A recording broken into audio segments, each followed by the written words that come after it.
Pourquoi les gens qui veulent maîtriser les pistol squats font toujours ça avec l'aide d'une chaise? Moi, je suis pas fan.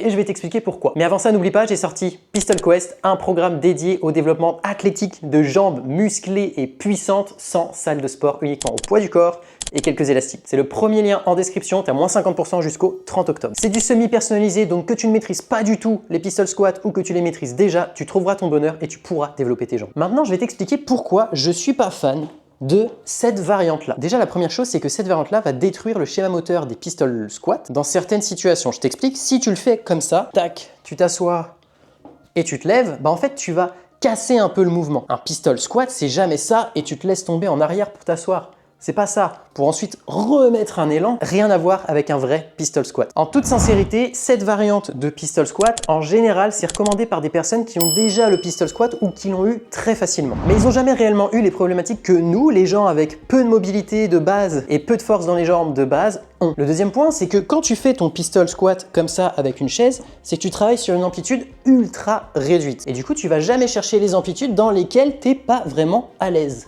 Tu vas me dire dans un premier temps, déjà contrôle ton mouvement, arrête de t'asseoir. Et je suis d'accord, si tu contrôles ton mouvement, que tu vas chercher et que tu remontes, c'est déjà mieux. Mais ici, et avec cette chaise-là, je suis restreint à une amplitude beaucoup trop partielle. Tu vas me dire, c'est simple, tu n'as qu'à utiliser un support un peu plus bas. Je suis d'accord avec toi, mais en général, le gap entre les différents supports va être beaucoup trop grand.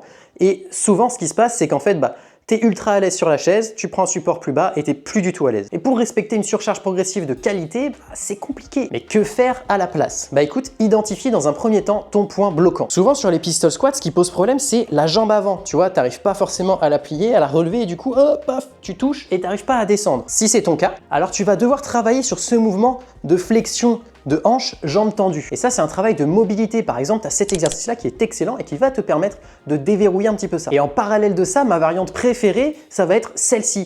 Là, tu vois, je suis sur un support, ma jambe sur le côté, elle va pas me déranger et je vais pouvoir me concentrer sur le renforcement dans toute l'amplitude de la jambe que je veux réellement travailler sur mon pistol squat. Après, peut-être que toi, c'est pas ça le problème que tu as. Peut-être que toi, c'est tout simplement que quand tu descends, tu bascules en arrière. Paf. Si c'est ta situation, il va falloir que tu bosses sur ta rotation interne de hanche et sur ta dorsiflexion de cheville, ou l'un ou l'autre. Quand il y en a un qui n'est pas bien développé, en général, ça se répercute sur tes pistol squats. En parallèle de ce travail, tu vas vouloir renforcer quand même ton pistol squat dans les amplitudes actives que tu as à disposition. Un exercice qui est excellent, ça va être l'isométrie positionnelle. Donc tu vas descendre, tu vas trouver ton amplitude active à partir de laquelle tu vas basculer en arrière ou tu vas perdre toute ta force.